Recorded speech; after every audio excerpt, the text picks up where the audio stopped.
Peut-être des futurs journalistes ou en tout cas ceux qui travailleront Oui, dans ce secteur.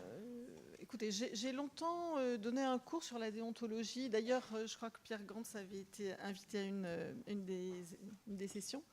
J'ai longtemps fait des cours, orienté certains cours sur la déontologie de l'information pour essayer de rappeler aussi la place, à la fois la place de la déontologie dans l'histoire de la profession, puisque le journalisme s'est défini autour de ces questions-là, de ce qu'il peut dire ou ne pas dire et comment le dire, et notamment les questions d'honnêteté de l'information, etc.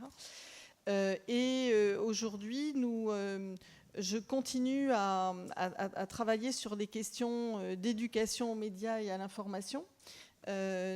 Notamment, alors c'est à la fois à l'intérieur de l'université, c'est aussi en lien avec le ministère de l'Éducation nationale et un groupe thématique que nous avons mis en place sur les compétences émotionnelles dans le contexte du numérique.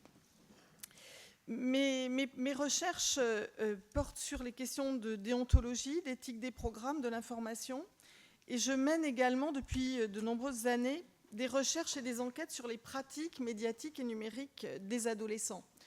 En vous entendant poser la question de la nature des photos aussi qui sont publiées dans la presse, je voulais mentionner que je travaille aussi avec l'École nationale Louis Lumière et notamment la filière photographie sur la question de savoir comment on représente des choses qui ne sont pas forcément aussi dramatiques que celles que nous évoquons aujourd'hui, mais comment est-ce que nous pouvons rendre compte, ou comment plutôt des photographes peuvent rendre compte de faits qui ne sont pas visibles.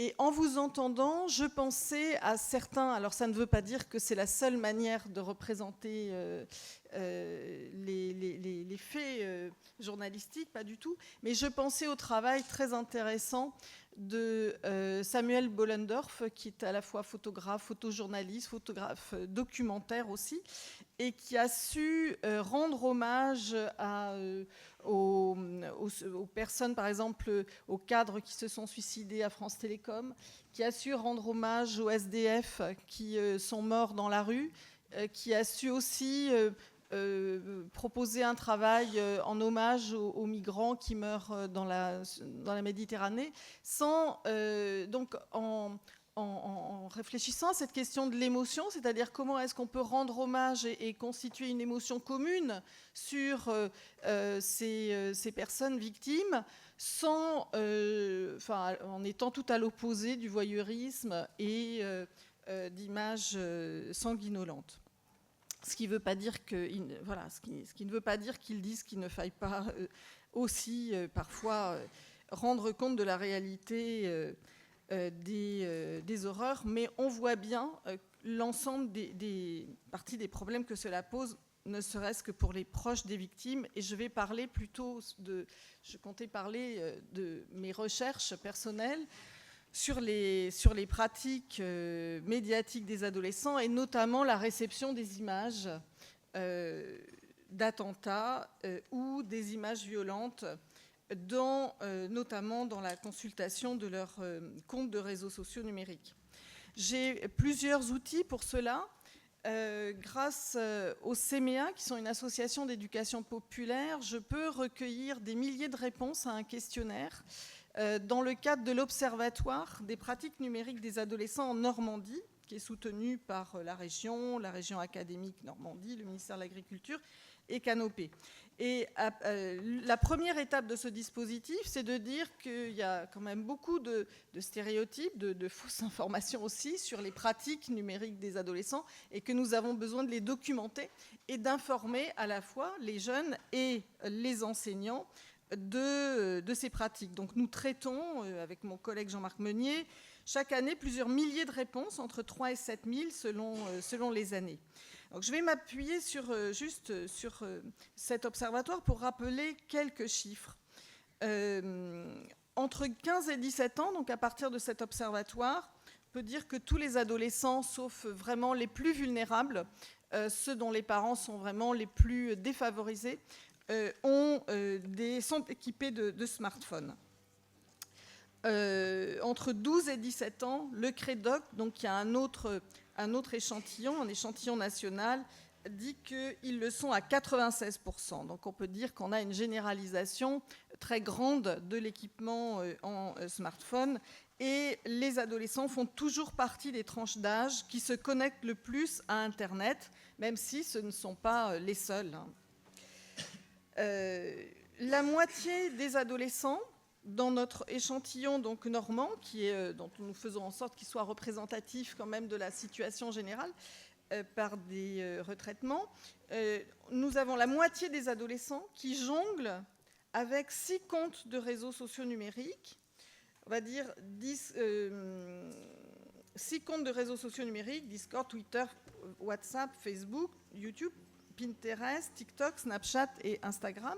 Les réseaux sociaux les plus utilisés sont Instagram, Snapchat, TikTok, YouTube pour les garçons et les filles. Et pour les filles, encore davantage Pinterest, WhatsApp, tandis que pour les garçons, c'est Discord et Twitter. L'accès des jeunes à l'information et aux images d'information, qui peuvent être des images violentes, des images d'attentats, des images de guerre, se fait par 2 types de médias principalement. Et je rappellerai quand même d'abord le rôle de la télévision pour les adolescents. Par la télévision, quand on demande aux adolescents quelles sont leurs sources principales d'information, 45% nous disent que c'est la télévision. Les réseaux sociaux comptent beaucoup. Et on a dans cet observatoire 17% qui citent les réseaux sociaux et surtout les stories, précisément les stories d'Instagram, comme étant leur source principale. Mais il faut voir que, alors, parce qu'ils l'ont appris, parce qu'ils l'ont entendu, parce qu'ils le pensent aussi, ils considèrent très très majoritairement que les réseaux sociaux numériques, que les journalistes ont quand même souvent tendance à critiquer, ils considèrent qu'ils ne sont pas fiables et que le média fiable, c'est la télévision. L'intérêt des adolescents pour l'information, il est très grand. Je m'en suis rendu compte aussi dans notre dernier observatoire qui sera publié prochainement, celui de 2024. Le premier influenceur qui est cité comme étant l'influenceur le plus suivi par donc, le plus grand nombre d'adolescents, c'est Hugo Décrypte. Hugo Décrypte. Plus de la moitié des adolescents le citent comme étant l'influenceur qu'ils suivent. Et c'est celui qui vient en tête de notre échantillon. Chaque année, dans cet observatoire, nous recueillons leurs sujets d'inquiétude liés à leurs pratiques numériques. Le niveau d'inquiétude vis-à-vis des violences qu'ils peuvent subir directement, personnellement, donc l'inquiétude, elle est très élevée pour les filles. On a 60% de filles qui redoutent des violences personnelles, harcèlement, insultes, menaces sur les réseaux sociaux numériques. Et comme cet observatoire existe depuis 10 ans, je peux vous dire que ce chiffre ne baisse pas. Donc pour moi, c'est aussi une surprise, sachant qu'il y a eu quand même des mesures de modération qui ont été mises en place, ou en tout cas qui le prétendent. Parmi leurs inquiétudes, la moitié des filles citent les propos racistes qui circulent sur les réseaux sociaux numériques ou extrémistes, et les images violentes, ce qui, là aussi, nous interroge sur la nature de la modération qui est réalisée, même si je suis d'accord que toute image violente ou tout message violent ne peut pas être non plus modéré. Il faut un travail, justement, il faut un travail au cas par cas que la modération algorithmique est incapable de réaliser en réalité. Donc il faut des personnes qui modèrent, et depuis des années, une des demandes qui est faite, c'est justement de développer, d'imposer aux plateformes numériques d'avoir davantage de modérateurs. On a 15% de jeunes qui déclarent voir souvent sur leur compte des images violentes ou choquantes. Et une petite enquête de petite taille, réalisée par une de mes étudiantes en Master 2 l'année dernière, dans 2 collèges, donc allant parler à quelques jeunes de 3e, a montré que les adolescents continuent, en tout cas ces adolescents-là, continuaient à avoir accès à des images, mais particulièrement sanglantes et cruelles, notamment des décapitations, des tortures, des mutilations, sur leur compte Snapchat, des choses qui circulent sur leur compte Snapchat. Certains parfois évoquent des liens Twitter qui les emmènent sur Telegram et dans lesquels les liens étaient anodins et ils se retrouvent face à des images extrêmement violentes. Alors j'ai mené aussi et publié en 2019 une grosse étude sur la réception des images violentes, justement à partir d'une enquête auprès de 200 adolescents de milieux sociaux différents, incluant aussi dans cet échantillon des jeunes très vulnérables suivis par la protection judiciaire de la jeunesse. Et j'ai construit une typologie, c'est-à-dire que ce qui est compliqué pour les journalistes à comprendre et à prendre en compte aussi, c'est la multiplicité des réceptions qui vont être faites de leurs images. Les jeunes se trouvent dans un chaudron émotionnel quand ils sont sur les réseaux sociaux numériques. Et nous savons que le modèle actuel de fonctionnement des plateformes repose sur l'instrumentalisation des émotions des usagers, parce que ça déclenche du clic, qui déclenche de la captation de données personnelles et qui déclenche de la valorisation de leurs espaces publicitaires. Or, pour les adolescents, pour les jeunes usagers, mais comme pour les autres aussi, parce qu'il arrive, et ce n'est pas si rare que cela, que ce soit des parents ou des personnes plus âgées, des frères plus âgés, frères et sœurs plus âgés, qui partagent, qui montrent à des plus jeunes, à des enfants plus jeunes, des images particulièrement choquantes, précisément parce qu'ils sont sous le choc de ces images. Alors, je les ai décomposées en quatre catégories qui sont pas forcément, qui se retrouvent à peu près dans tous les milieux sociaux, mais avec des variations néanmoins. La première réaction, c'est la réaction de l'adhésion. C'est-à-dire que quand on pense qu'on diffuse une image de violence, en général, le journaliste, c'est pour susciter de l'empathie, de l'émotion empathique pour les victimes. Mais la réalité peut être tout à fait différente. Et ce que j'ai catégorisé par adhésion, c'est le choc qui fait que, en fait, ces jeunes-là ne sont pas capables de m'expliquer ce qui se passe dans l'image. Et s'ils sont très vulnérables, ils vont être amenés à regarder de plus en plus ce type d'images qui, en réalité, font aussi écho, et ça je m'en suis rendu compte par des entretiens individuels, font aussi écho à des souffrances qu'ils ont vécues ou des choses dramatiques auxquelles ils ont assisté et dont ils n'ont peut-être pas parlé non plus parce qu'on ne creuse pas beaucoup cette question-là du rapport des jeunes aux images qui circulent. Donc il y a des adhésions que j'ai appelées croyances, c'est-à-dire, c'est assez répandu, particulièrement dans les milieux populaires. Je regarde cette image parce que, madame, moi j'ai envie de voir la vérité. Et dans les médias, qui sont justement plus modérés, je n'ai pas accès à cette vérité, j'ai envie de voir ce qu'on nous cache. Bon. Je dirais que c'est une sorte d'adhésion croyante. Il y a une adhésion dissociation, ça c'est plutôt dans les jeux vidéo violents, etc., ou les films gore, en disant ce n'est pas important.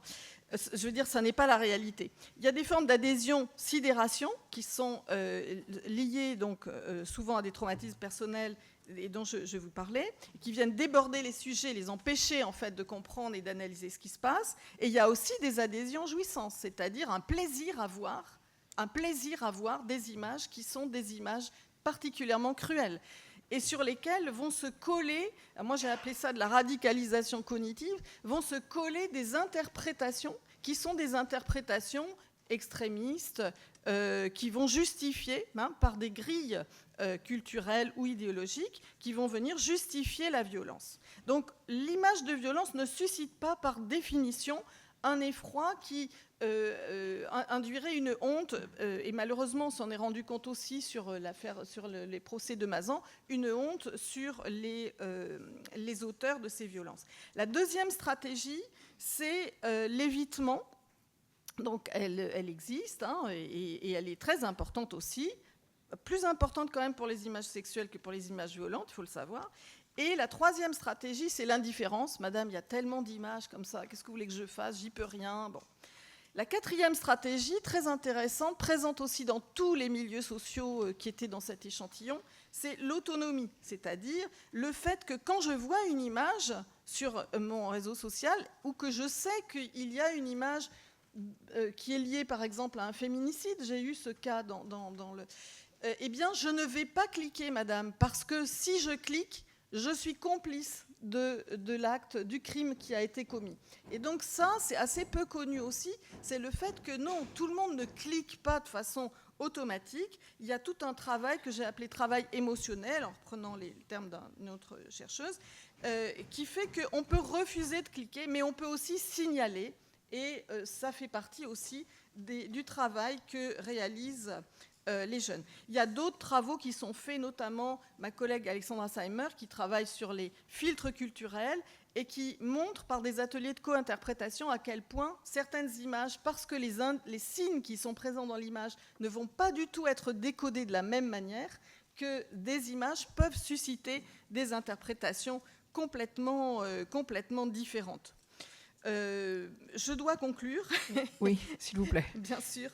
Ce que je voulais dire, voilà, c'est que j'ai entamé, et d'autres travaillent sur l'éducation aux médias et à l'information. Donc c'est très important de soutenir aussi la place dans le... je veux dire, on ne peut pas à la fois considérer voir la réalité des choses, c'est même pas le considérer ou l'accepter, voir que les adolescents sont, à partir de 12-13 ans, tous sur des smartphones, équipés en smartphones et avec des comptes de réseaux sociaux de plus en plus importants, et ne pas travailler ces questions-là dans la classe. Pour autant, c'est compliqué et ça demande aussi de la formation. Et je dirais juste qu'en sciences de l'information et de la communication, nous considérons que c'est aussi notre tâche d'aider à former les enseignants sur ces questions.